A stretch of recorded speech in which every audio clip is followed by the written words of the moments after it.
Hi friends, welcome to my channel. இன்றைக்கி நம்ம ration கடை பச்சரிசியை வச்சு 3 வகை கொழுக்கட்டை எப்படி செய்கிறதுன்னு பார்க்கலாம் ஃப்ரெண்ட்ஸ். பாருங்கள், கொழுக்கட்டை எவ்வளோக்கு சாஃப்டாக இருக்குன்னு. அதுக்கு வெறும் பச்சரிசி இருந்தால் போதும் ஃப்ரெண்ட்ஸ். நான் காப்படி பச்சரிசியை 3 மணி நேரம் தண்ணியில் ஊற போட்டு வச்சுருக்கேன். 1 கப் அளவு கடலைப்பருப்பை குக்கரில் வேக போட்டுருவோம்.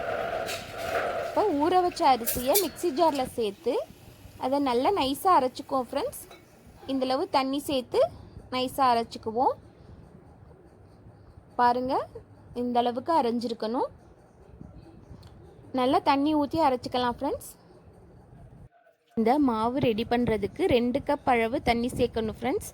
1 கப் அரிசிக்கு ஏற்கனவே 1 கப் தண்ணி சேர்த்துட்டேன். இன்னொரு கப்பையும் இப்போ சேர்த்து நல்லா மிக்ஸ் பண்ணி வச்சுருவோம். பாருங்கள் எந்தளவுக்கு தண்ணியாக இருக்குன்னு. இப்போ பூரணத்துக்கு கடலைப்பருப்பு வெந்துருச்சு. பாருங்கள், இந்த மாதிரி வெந்தால் போதும், ரொம்ப குழைய வேக தேவையில்லை. இதை மிக்ஸி ஜாரில் சேர்த்து அதில் 1 ஏலக்காய் சேர்த்து கொஞ்சமாக உப்பு சேர்த்து அரைச்சிக்குவோம். ஏற்கனவே தேங்காய் பூரணம் வச்சு கொழுக்கட்டை ரெசிபி போட்டிருக்கேன் ஃப்ரெண்ட்ஸ். கடை மாவில் கொழுக்கட்டை எப்படி சாஃப்டாக செய்கிறதுன்னு அந்த லிங்க்கும் டிஸ்கிரிப்ஷனில் கொடுக்குறேன். இப்போ ஒரு பேனில் 2-3 டீஸ்பூன் நெய் சேர்த்துக்குவோம். நெய் மெல்ட் ஆனதும் 1 கப் அளவு வெல்லம் சேர்த்துக்குவோம். நம்ம எந்த அளவு கடலைப்பருப்பு எடுத்தோமோ அதே அளவு வெல்லமும் சேர்க்கணும் ஃப்ரெண்ட்ஸ். நீங்கள் ஒரே கப்பாக மெஷர்மெண்ட்டுக்கு வச்சுக்கோங்க. ஒரு 1/4 கப் அளவு தண்ணி சேர்த்துக்குவோம். தண்ணி சேர்த்து நல்லா மிக்ஸ் பண்ணி வெல்லம் நல்லா கரையணும். இப்போ பாருங்கள், வெல்லம் நல்லா கரைஞ்சிருச்சு. இப்போ நம்ம மிக்ஸி ஜாரில் பொடிச்சு வச்சுருக்க கடலைப்பருப்பை சேர்த்துக்குவோம் ஃப்ரெண்ட்ஸ். அதுவும் 1-2 இருந்தால் தான் நல்லாயிருக்கும். பாருங்கள், இந்த மாதிரி இருக்கணும். இல்லை நைஸாக வேணுண்டாலும் நைஸாக அரைச்சிக்கிறலாம். நான் கொஞ்சம் 1-2 தான் ஃப்ரெண்ட்ஸ் அரைச்சிருக்கேன். அது எல்லாத்தையும் சேர்த்து நல்லா மிக்ஸ் பண்ணிடுவோம்.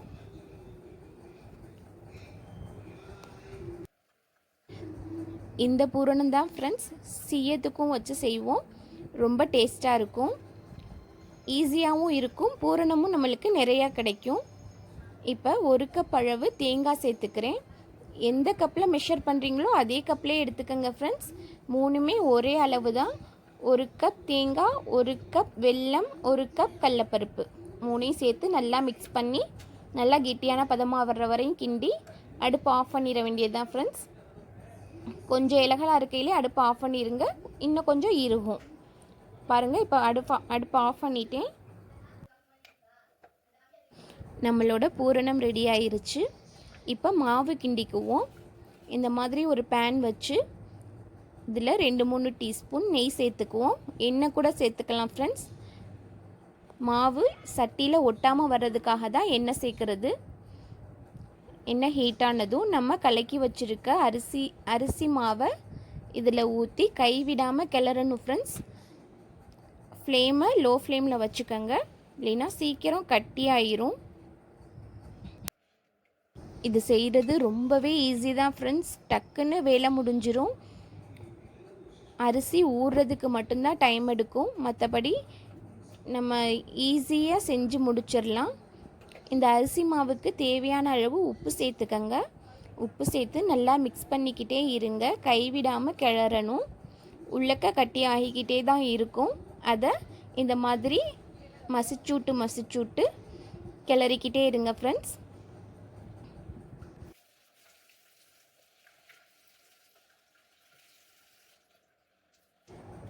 கொஞ்சம் பெரிய பாத்திரமாக கூட வச்சுக்கோங்க, கிளறதுக்கு ஈஸியாக இருக்கும். இப்போ பாருங்கள், எல்லாம் ஒன்று சேர்ந்து வந்துருச்சு. நல்லா மசிச்சூட்டு கிளறிக்கிறணும். தண்ணியில் கையை நனைச்சிட்டு மாவை தொட்டு பார்த்திங்கன்னா மாவு கையில் ஒட்டக்கூடாது ஃப்ரெண்ட்ஸ். அந்தளவுக்கு கிளறினதுக்கப்புறம் அடுப்பை ஆஃப் பண்ணி, இங்கே பாருங்கள் ஒட்டவே இல்லை. இப்போ அடுப்பை ஆஃப் பண்ணிடலாம். கை பொறுக்கிற சூடு வந்தோன்னே அதை நல்லா பிசைஞ்சு எடுத்துக்குவோம் ஃப்ரெண்ட்ஸ். அதுக்கப்புறம் இந்த மாதிரி கையில் எண்ணெயை தொட்டுக்கிட்டு உருண்டைகளாக உருட்டி நம்மளுக்கு எந்த ஷேப்பில் கொழுக்கட்டை வேணுமோ அந்த ஷேப்பில் செஞ்சுக்கலாம் ஃப்ரெண்ட்ஸ். பாருங்கள், இந்த மாதிரி ரவுண்ட் ஷேப்பில் செஞ்சு நடுவில் பூரணத்தை வச்சு எனக்கு இதுதான் ஃபஸ்ட் டைம்ங்கிறதுனால கொஞ்சம் ஷேப் கரெக்டாக வரல ஃப்ரெண்ட்ஸ். இது ஒரு 2-3 செஞ்சிட்டிங்கனாலே ஈஸியாக வந்துடும். இல்லைன்னா மோல்டு வாங்கி செய்கிறதா இருந்தாலும் ரொம்ப ஈஸியாக செஞ்சிடலாம் ஃப்ரெண்ட்ஸ். ஆனால் இந்த மாவு அவ்வளோ சாஃப்டாக இருந்துச்சு. சாப்பிடையில் கொழுக்கட்டை வாயில் வச்சோன்னே கரையிற மாதிரி இருந்துச்சு. அந்தளவுக்கு சாஃப்டாக இருந்துச்சு ஃப்ரெண்ட்ஸ். கண்டிப்பாக ட்ரை பண்ணி பாருங்கள். ரொம்ப செலவே இல்லாத ஈஸியான கொழுக்கட்டை. கடையில் மாவு வாங்கி செய்கிறத விட இந்த மாதிரி செஞ்சால் செலவும் கம்மி, நிறையாவும் செய்யலாம் ஃப்ரெண்ட்ஸ்.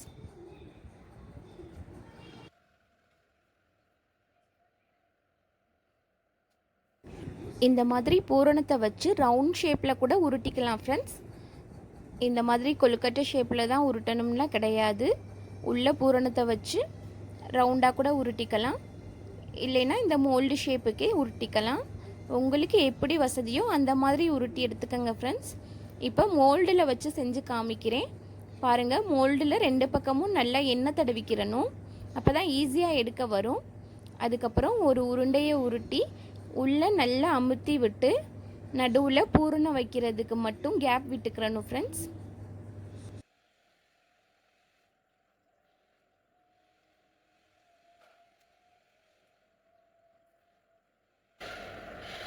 பாருங்கள், இந்த மாதிரி அச்சில் மாவை ஃபில் பண்ணி நடுவில் பூரணத்தை வச்சு நல்லா அமுத்தி விட்டதுக்கப்புறம் மேலே கொஞ்சம் மாவை வச்சு க்ளோஸ் பண்ணிடணும் ஃப்ரெண்ட்ஸ்.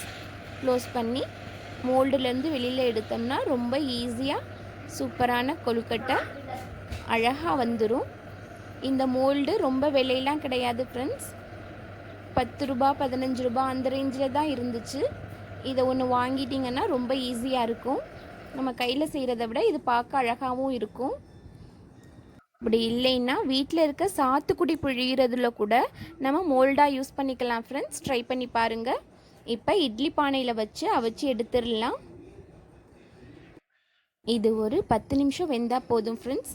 நல்லா சாஃப்டாக வெந்துடும். பாருங்கள், இந்த உருண்டைகளாகவும் உருட்டி வச்சுருக்கேன், குட்டி குட்டி உருண்டைகளாக. இதில் கார கொழுக்கட்டையும் செஞ்சுக்கலாம் ஃப்ரெண்ட்ஸ். அடுப்பில் சட்டியை வச்சு எண்ணெய் ஊற்றி கடுகு, வெங்காயம், கருவேப்பிலை, வரமிளகாய் தாளித்து பெருங்காயத்தூள் எல்லாம் சேர்த்து இந்த உருண்டைகளையும் சேர்த்து அதோட கொஞ்சமாக தேங்காய் சேர்த்து வதக்கிட்டோம்னா கார கொழுக்கட்டை ரெடி ஆயிரும் ஃப்ரெண்ட்ஸ். எல்லாத்தையும் சொல்கிறதுக்கு வீடியோ ரொம்ப லென்த்தாக போகுங்கிறதுனால நான் அதை காமிக்கலை. அந்த மாதிரி செஞ்சுக்கலாம். மீத இருக்க மாவில் உருண்டைகளாக உருட்டி வச்சுருக்கேன் பால் கொழுக்கட்டைக்கு.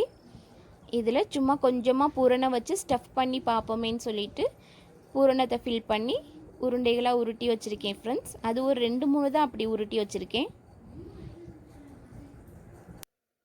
சாப்பிடையில் ரொம்ப டேஸ்ட்டாகவே இருந்துச்சு.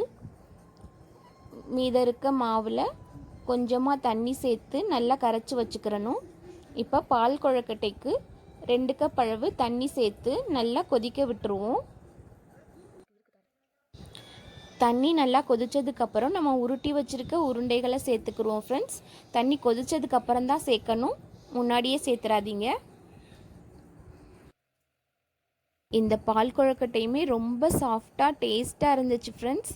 கண்டிப்பாக ட்ரை பண்ணி பாருங்கள். இந்த மாதிரி பச்சரிசியை ஊற வச்சு மாவு அரைச்சி அதில் கொழுக்கட்டை செஞ்சு பாருங்கள். டேஸ்ட்டு ரொம்ப சூப்பராக இருக்கும்.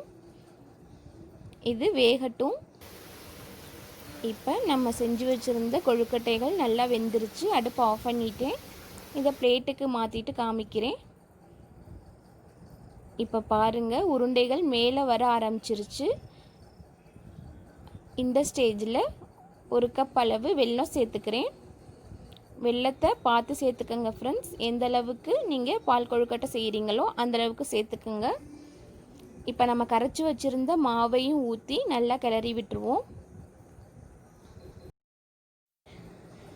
பால் கொழுக்கட்டை செய்கிறது ரொம்ப ஈஸி ஃப்ரெண்ட்ஸ். டேஸ்ட் ரொம்ப சூப்பராக இருக்கும். ஏற்கனவே ஒரு பால் கொழுக்கட்டை செஞ்சுருக்கேன். அந்த வீடியோவோட லிங்க்கும் டிஸ்கிரிப்ஷனில் கொடுக்குறேன் ஃப்ரெண்ட்ஸ். அதுவும் வேணும்னாலும் போய் பார்த்துக்கங்க. அந்த மாதிரி செய்கிறதும் ரொம்ப சூப்பராக இருக்கும். இப்போ இதில் ஒரு ஏலக்காய் தட்டி போட்டு 1 கப் அளவு தேங்காய் துருவல் சேர்த்து நல்லா மிக்ஸ் பண்ணிக்கிடுவோம். பால் இப்போ சேர்க்கக்கூடாது ஃப்ரெண்ட்ஸ். அடுப்பை ஆஃப் பண்ணதுக்கப்புறம் தான் பால் சேர்க்கணும், இல்லைன்னா திரிஞ்சு போயிடும். இப்போ நல்லா கொதித்ததுக்கப்புறம் அடுப்பு ஆஃப் பண்ணிவிட்டு பாலை சேர்த்துருங்க. பாலை சேர்த்து நல்லா மிக்ஸ் பண்ணி ஃபைனலாக ஒரு 2 டீஸ்பூன் அளவு நெய் சேர்த்துக்குவோம். அந்த ஃப்ளேவர் ரொம்பவே சூப்பராக இருக்கும். இது ஆப்ஷனல் தான். இல்லை நெய்யில் முந்திரி பருப்பு திராட்சையெல்லாம் வறுத்து கூட சேர்த்துக்கலாம் ஃப்ரெண்ட்ஸ். அதுவும் ரொம்ப சூப்பராக இருக்கும். இப்போ நம்மளோட பால் கொழுக்கட்டையும் ரொம்ப சூப்பராக ரெடி ஆயிடுச்சு. ஒரே மாவை வச்சு 3 வகை கொழுக்கட்டை பண்ணிட்டோம். நான் உப்பு கொழுக்கட்டைக்கு எப்படி செய்கிறதுங்கிறத வீடியோவில் சொல்லிட்டேன் ஃப்ரெண்ட்ஸ். அதை நான் செய்யலை, டைம் ரொம்ப எடுக்கும், நீளமாக வீடியோ போகுங்கிறதுக்காக அதை ஸ்கிப் பண்ணிட்டேன் ஃப்ரெண்ட்ஸ். நீங்கள் அந்த மாதிரி செஞ்சுக்கங்க. பாருங்கள் கொழுக்கட்டை எவ்வளோ சாஃப்டாக இருக்குன்னு. ரேஷன் கடை பச்சரிசியில் தான் செஞ்சுருக்கோம், ஆனால் அந்த மாதிரி இருக்காது. டேஸ்ட் ரொம்ப சூப்பராக சாஃப்டாக இருக்கும். இந்த வீடியோ பிடிச்சிருந்தால் லைக் பண்ணி ஷேர் பண்ணுங்கள் ஃப்ரெண்ட்ஸ். நம்ம சேனலை சப்ஸ்கிரைப் பண்ணி கூடவே பெல் பட்டனை கிளிக் பண்ணிக்கோங்க.